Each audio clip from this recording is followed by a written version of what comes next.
শীতের স্পেশাল নলেন গুড়ের পায়েস খুব সহজে আপনাদেরকে বানিয়ে দেখাবো। তাহলে চলুন শুরু করা যাক।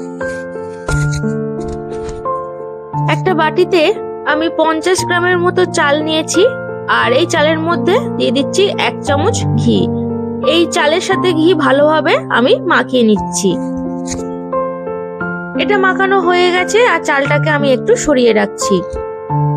একটা ডেকচির মধ্যে আমি দুধ ঢেলে দিচ্ছি, আর এই দুধটা আমি আগে থেকে ফুটিয়ে জাল করে রেখেছিলাম। আর এই দুধের মধ্যে আমি পায়েস বানিয়ে দেখাবো। প্রায় 1 লিটারের মতো দুধ আমি এই ডেকচির মধ্যে দিয়ে দিলাম। এই দুধের মধ্যে চালটাকে দিয়ে দিচ্ছি, যেটা আমি ঘি মাখিয়ে রেখেছিলাম গোবিন্দভোগ চাল, সেটাকে এই দুধের মধ্যে আমি দিয়ে দিলাম। গ্যাসটাকে অন করে দিলাম, আর চামচ দিয়ে একটু ভালো করে আমি নেড়ে চেড়ে দিচ্ছি। দুধটা ফুটে উঠেছে, আর গ্যাসের ফ্লেমটা একদম লোতে রাখা আছে, আর মাঝে মাঝে এরকম চামচ দিয়ে আমি নাড়তে থাকবো।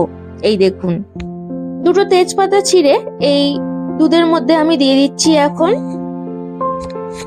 3টে এলাচ ফাটিয়ে এই দুধের মধ্যে আমি দিয়ে দিচ্ছি। খুব সামান্য পরিমাণ নুন দিয়ে দিলাম। কিশমিশ দিয়ে দিচ্ছি 7-8টার মতো। আমি এখনই কিশমিশটা দিয়ে দিলাম।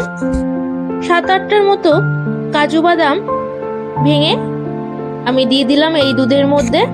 আবার খুন্তি দিয়ে ভালো করে একটু নেড়ে চেড়ে দিচ্ছি, আর গ্যাসের ফ্লেমটা কিন্তু একদম লোতেই রাখা আছে। একটা চাল আমি হাত দিয়ে দেখবো যে এটা হয়েছে কিনা ভাতটা। হ্যাঁ, ভাতটা সেদ্ধ হয়ে গেছে। আরো দুধটাকে আমি ঘন করে নেব। দুধটা ফুটতে ফুটতে অনেকটাই ঘন হয়েছে দেখুন। আর এবার আমি গুড়টাকে অ্যাড করব, কারণ গুড় যদি আমি প্রথমে দিয়ে দিতাম চাল সেদ্ধ হওয়ার পর, তাহলে দুধটা কিন্তু কেটে যেত। তাই গ্যাসের ফ্লেমটা একদম নিভিয়ে দিয়ে গুড়টাকে দিয়ে আবার চামচ দিয়ে আমি নেড়ে চেড়ে দেব। যা গরম আছে এই গরমের মধ্যে গুড়টা কিন্তু গলে যাবে।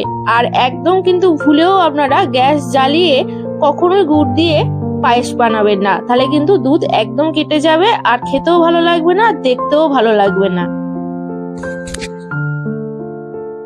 এবার দেখুন পায়েসের কালারটা দেখুন, আর এই পায়েসটা কিন্তু জমেও যাবে শীতকালের বেলায়। পায়েসটা হয়ে গেছে, একটু ঠান্ডা করে নিয়ে আপনাদেরকে আমি প্লেটে দেখাবো। আমি প্রায় আধ ঘন্টার মতো ঠান্ডা রেখেছি। দেখুন পায়েসটা দেখুন, দুধটা কিন্তু একটুকু কেটে যায়নি, আর কালারটা দেখুন। আর এরকম পায়েস খেতে কিন্তু সবারই ভালো লাগে। এবার একটা প্লেটে আমি নামিয়ে রাখছি।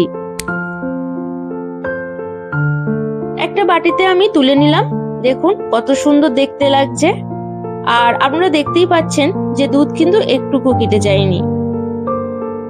খুব সহজে বাড়িতে আপনারা এরকম নলেন গুড়ের পায়েস বানিয়ে খান, আর অবশ্যই আমাকে কমেন্ট করে বলবেন কেমন হয়েছে। রেসিপিটি ভালো লাগলে অবশ্যই আমার চ্যানেলটিকে সাবস্ক্রাইব করবেন। প্রচুর প্রচুর লাইক করুন, কমেন্ট করুন, শেয়ার করুন। আজ এই পর্যন্ত, দেখা হবে কালকে একটা নতুন ভিডিও নতুন রেসিপি নিয়ে।